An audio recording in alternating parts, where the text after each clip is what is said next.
Hey, what's good, self-direct investors? I hope you're all doing great, and I want to welcome you back to my channel. If you're new here, my name is Jordan. I'm the mind behind Make More Capital, and today I'm coming at you with a midweek update because we finally got the news we were looking for, and we're going to jump into that in a moment. But before we start, if you enjoy this video and you learned something, please just leave a like on it. And if you want to take advantage of this generational investment opportunity, subscribe below so that you don't miss any future videos. Then there's plenty of content for you to go back and rewatch. I've put all the news and facts in one place so you can watch episodes to see how the industry's evolved over time, identify top companies that you keep seeing pop up, and take advantage whenever you're ready. But Marijuana Moment has reported as of yesterday Schumer to unveil federal cannabis legalization bill on Wednesday. So this was a big deal that we had learned yesterday. They published this, and then I sort of put this all together.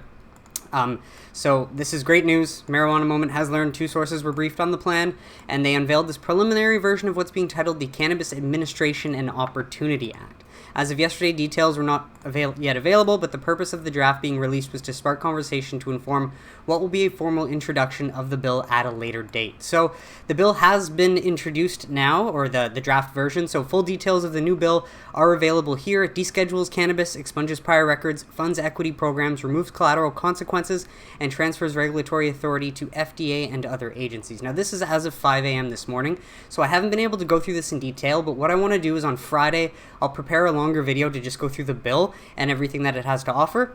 But obviously you can grab that here if you want. I just didn't have the time to add this into the video. So good news though is that this bill, the draft version, is being introduced so we can see what it actually has and what's in it, which is great. Then this comes from Natalie Fertig, the reporter for Politico. She was highlighting that the conference is at noon today, this press conference. So from a source with knowledge of the timing, the Chuck Schumer, Ron Wyden Senator Cannabis Reform Bill will be released tomorrow as a discussion draft. So it seems like that's going to be coming at some point today as well. And then lastly, this was another article that came out yesterday as Senate Democrats put legalizing cannabis on the legislative agenda. Some things I wanted to go through here that weren't featured in the other articles. So there's a bit more information. This is what people presumed would be in it. Cannabis companies and lobbyists for the industry have said that while they don't know what the contents of the upcoming legislation will be, they anticipate it will solve some of the biggest hurdles to cannabis legalization and help the U.S. industry's profitability. The bill may include wording that could reassure banks that they can work with cannabis companies on basic things like bank accounts and loans, and propose removing a tax known as 280E that has kept many companies from profitability.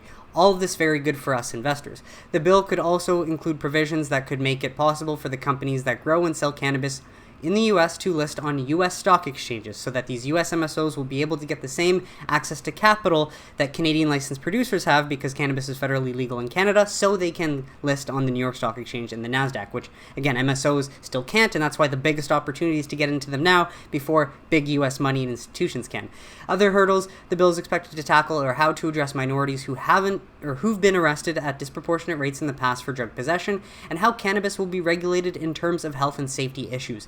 Past proposals didn't fully flesh out how agencies like the U.S. Food and Drug Administration might play a role, and hopes are high that Schumer's bill will go into enough detail to resolve such issues. So the bill isn't expected to open up interstate commerce, which is good for now as well based on what the MSOs have been working under the structure previously. If it did, that would be a blow to many of the multi-state companies that have built up parallel growing and processing operations in multiple states. So regardless, all the information is here if you want to grab it, but I'll come back on Friday with a video highlighting more of that. Now, recap, just the main summary: Schumer's bill to take cannabis off list of controlled drugs. That is a huge victory because then it can be treated like alcohol or tobacco and not further under control from the government. Schumer's pop bill said to open up banking, stock exchanges. You best believe that day is coming sooner than later. Schumer bill calls for FDA to regulate cannabis, and pop bill directs tax revenue to those harmed by arrests. So this is actually, I think this is a link to this Bloomberg article, so a lot of the stuff can already be found here and mentioned, but I wanted to jump to this one because this was interesting, and this actually came from July 12th. So this was 2 days ago before any of this news. Someone once said, if enough people tell you you're drunk, you better go lay down. I'm not drunk, but it sure seems like the consensus has began to build. The forward path of federal policy P.S. Markets look forward, and so do we. So this is from Todd Harrison, but this highlights what Roth Capital was saying earlier on this week, and this is sort of foreshadowing what we've just seen over the last few days. This weekly rehash from Roth Capital: expectations of Schumer legalization plan.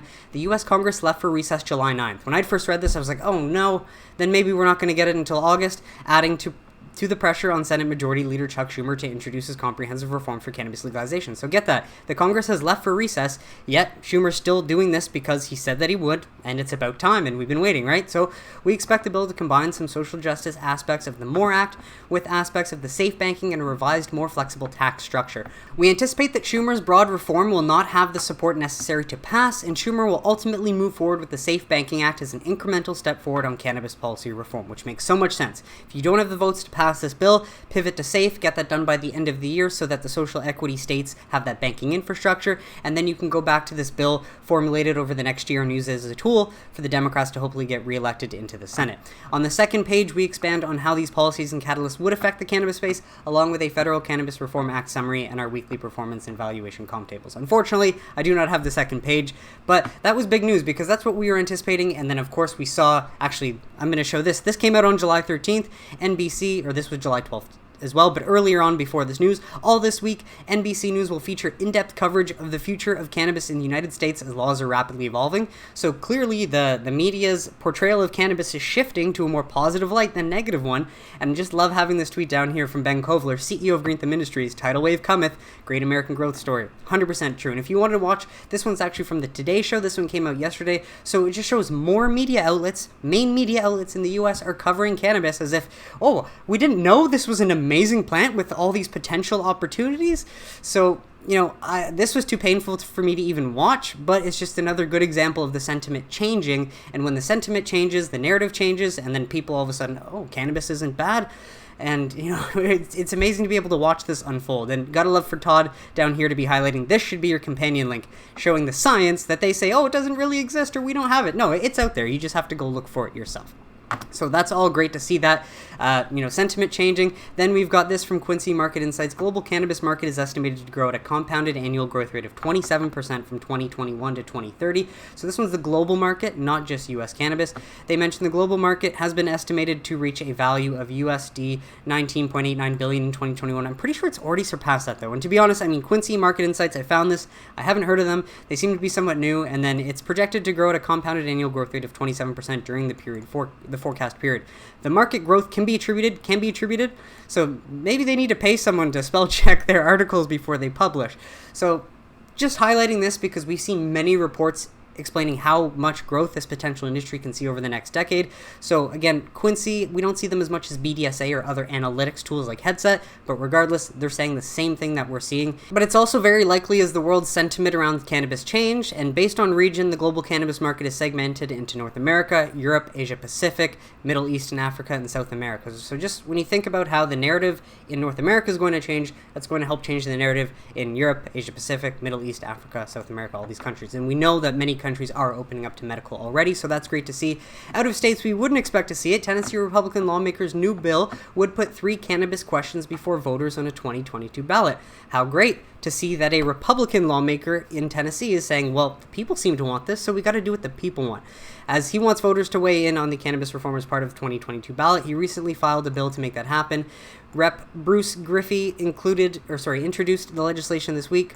It would put 3 non-binding cannabis questions to voters. Should the state of Tennessee legalize medical cannabis? Should the state of Tennessee decriminalize possession of less than 1 ounce of cannabis?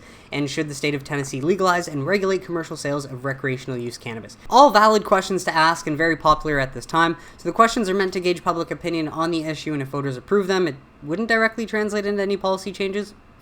But Griffey says his hope is that the results will end up, I believe this should say spurring legislative action, because I don't think spudding is a word. But this is big because, again, out of a state where you would not expect it, even a Republican lawmakers are considering taking steps towards seeing what the public opinion is, and we know what that's going to be and what that can likely lead to. So it's great to see that out of Tennessee and Idaho, because even a year ago, Idaho was saying, we do not want to legalize cannabis or reform our prohibition laws in any sort of way. And all of a sudden, after lots of time, Idaho cannabis activists revised legalization ballot initiative following Attorney General review. And from my understanding, I believe this review came from the Attorney General saying, like, hey, as much as you want to say you cannot reform the laws, that's not really our choice. In a democracy, it's up to the people and what they want. So it's great to see Idaho cannabis activists have submitted revised text for the ballot initiative to legalize cannabis in the state following a review by the state attorney general. Meanwhile, a separate campaign to legalize medical cannabis in the state is also underway, with advocates actively collecting signatures to qualify that measure for the 2022 ballot. The adult use initiative would be fairly limited in scope. It would make it so possession of up to 3 ounces of cannabis would be lawful on private property for adults 21 and older. Home cultivation would be prohibited, however, and there would be no legal and licensed system of cannabis retailers. So basically, it would just decriminalize cannabis in the state, which is better than continuing to lock people up for it. Now, this is still early on in Idaho, but when you consider that a year ago the state lawmakers wanted nothing to do with cannabis reform in any sort of way, it was up to the people of Idaho to make some noise, and it seems like they are making waves, which is great to see. Now, onto a few other unique stories. As Colorado cannabis companies capitalize on All-Star Game with events, sales, and a Willy Wonka-style giveaway. Now, this is in reference to the Major League Baseball All-Star Game that opened an opportunity for cannabis companies when it moved its 91st All-Star Game from Atlanta to Denver. Colorado is the first state with a legal recreational market to host the Midsummer Classic, and as you can expect, when a sports league like MLB loosens their laws on cannabis, which they did in 2019, we can start to see cannabis get involved with other industries, and that's something we couldn't envision before, but now this is the first that we're seeing that. It's not like this is going to go away. This is only going to accelerate, but it's great to see that it's actually happening. So what is the company doing? Wana apparently is an edibles brand based out of Colorado-based edibles company Wana Brands. So for the lead up to Tuesday's Midsummer Classic, Hodas and his team decided to expand on the happy hour concept and install a branded home-based blocks from Denver's Coors Field in a vacant storefront. There, Wana will host educational talks by staff, appreciation breakfasts for local bud tenders, and sales chats. A Wana-branded pedicab will also be on the streets transporting baseball fans to and from the games and nearby events. Other Colorado cannabis companies also plan to capitalize on the game in their own ways, ranging from a Willy Wonka-inspired giveaway to special events and sales. The sales and marketing blitz will no doubt serve as a model for how other cannabis and hemp companies across the nations can cash in on major sporting events, even though professional sports may not have yet endorsed cannabis. So this also adds just to the fact that the MLB was one of the earliest to do it, which has allowed this to happen, sort of by chance. This year's matchup between the American and National Leagues will mark the first time the All-Star Game has been hosted by a state with a legal recreational cannabis market. Attitudes and policies in professional sports have become friendlier towards the market in recent years, and again, this highlights that in late 2019, MLB was one of the first announcing it removed cannabis and other natural cannabinoids from its list of banned substances. While a number of former professional baseball players have embraced cannabis as their preferred anti-inflammatory, pain relief, and anti-anxiety medication. So seeing athletes actually endorse this is very big, but then also seeing that this was allowed to be a first, and that we know that this is going to be a continued trend, not just a one-off. So it's great to see other industries accept cannabis into it, as they always should have, while this is just another example of it in a different industry. New York lawmakers may work with adult use cannabis industry, Bar Association says. So lawyers are free to take part in New York's adult use industry despite federal prohibition, according to new ethics opinion from the state's Bar Association. The opinion posted online by the New York State Bar Association says that in light of a legalization law signed by Governor Andrew Cuomo in March, lawmakers may now do the following without violating the New York SBA's professional conduct rules. Work with clients in conduct designed to comply with New York's recreational cannabis laws and its implementing regulations. Accept an equity ownership interest in a cannabis business in exchange for legal services, and use recreational cannabis, and when the law permits, cultivate cannabis plants at home. The New York SBA previously allowed its members to advise clients in New York's legal medical cannabis industry despite federal prohibition. The Bar Association's opinion said New York's recreational cannabis licensing process will function more expeditiously and with more consistency if lawyers can assist with preparing and submitting license applications and can counsel the regulators reviewing those applications. 100%! More generally, according to the opinion, in a complex regulatory system where cultivation, distribution, possession, sale, and use of a product are tightly regulated, legal advice and guidance has immense value. 100%. So obviously, New York Bar Association was like, well, this can be very, lucrative for our lawyers over time, and clearly this seems to be the direction that our state is heading since we legalized, and although the federal laws have not changed yet, states' rights come first, right? So that is New York taking advantage, and this is a second industry starting to look at cannabis in a new light, which is great to see. As individual leaders in America are starting the shift as they take the blinders off and start to see cannabis for what it really is, a plant with therapeutic properties, or in other words, maybe the earth's medicine. We just have to research it to find out. And so lastly, I wanted to jump over to Cannabis Confidential, Todd Harrison's Substack, Blazing the U.S. Cannabis Trail. This article is always a great read. There's a lot in here, so I'm not going to cover it. I would recommend any of you check it out, but this does have more information from the Jeffries report that I covered on Sunday. So if you do want to read this, you can grab the link below. As with every other link mentioned, they will be below in the description. And there's tons of juicy information highlighting Kevin Durant as well, one of the biggest closet stoners and best NBA players out there. You can can also show your US cannabis pride by purchasing one of these shirts from cannaforgood.com, which is a site that Todd's running. I ended up buying a shirt too, so when it does come and arrive, you'll best believe I'm going to be wearing that the first episode possible. On top of that, a bit other pieces of information that he throws in there, but a few last things worth showing. This tweet, just sent this to a good buddy, current investor before getting on the road for a long drive. Our chips are stacked, but what you do and how you choose to bet is up to you and you alone. Hello, my friend.